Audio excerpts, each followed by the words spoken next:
Hi everyone, I'm Graham from Raving Wild, and I'm here with Aaron Pemberton, who is the company director of Squint Koros UK, the publishing company. We're going to be looking at what Aaron's been up to over the past decade, because it's been around about a decade since your last interview, hasn't it? Yes. Yes, and Since what my last book. Yeah? Since my first book. Oh, right, okay. Well, 2004. what an eventful decade it's been, right? Mm. 12 books. Yes. Tell us a little bit about them. How did you go about getting them finished, getting them printed, and so on and so forth? I mean, that's a lot to cover.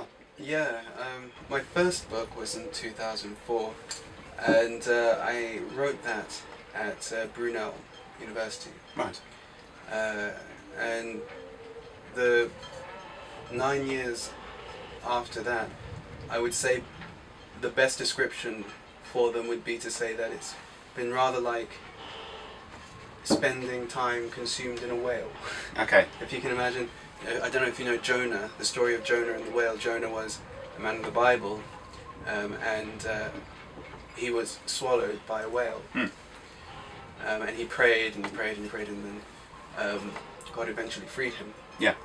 From the whale. But it's been like that. In 2004, I wrote this book, The Mental Binoculars of the Judge Pope, ironically titled The Mental Binoculars of the Judge Pope, indicating that I might have some kind of sentence or judgment passed over me, which I was sort of aware of at that time. Yeah. And then I say it's been like spending 9 years in the belly of a beast or in the belly of a whale, because I haven't been able to take part in life. I've been like a paltry vessel in the world of existential thinkers, where I'm not taking part in their working, their playing, their family making. I'm sort of just sitting behind a desk writing these books. Yeah. And of course studying. So I mean that's pretty much how this has happened.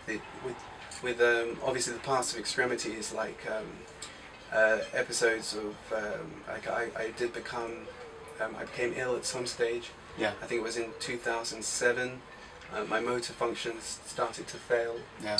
And I needed to explore in my own cognitive thinking to find the remedy for along with all of the doctors that were alongside supporting me at the time. I needed to find my own cognitive thinking, which was remedy to my mental health at the time. Yeah. That kind of like came out in this book, Soil for Sovereign, which sort of expands through essays on some of the ideas of these structures and powers which carry influence in our life. I talk about going to Korea, where I met a Buddhist in a temple. I think it was Ranyaso Temple, Okay. or Jogyaso Temple in Korea. If you know it, there you are. I went there and I met a Buddhist priest, and it kind of changed my life. It made me think of things in a much more, on a much more spiritual level, and I was capable of finding autopoiesis within my own cognitive thinking. I could recognize how to create the world around me so that it wouldn't be a world that was destroying me, making me less applicable to it. Yeah. And then obviously I recovered to the state that you see now. Yes. Yeah. And I continued to write. I wrote 3 novels, an epic called Stories AD. Yes. Yes. You told me about that. And then after that, I'd written some books, some poetry books, satirical poetry books. I've just completed a satirical novel called Nigel, which I'm quite excited about. It's a bit like a satirical comedy. And then obviously the biography for my mother, who's the lead singer of Boney M. We've just completed her autobiography. Right. And in total, it's amounted to 12 books. But in saying that, there is more coming. Yes, So, yeah.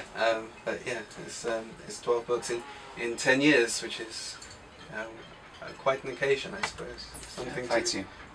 to be thankful for. Hats off to you. Hats off to you.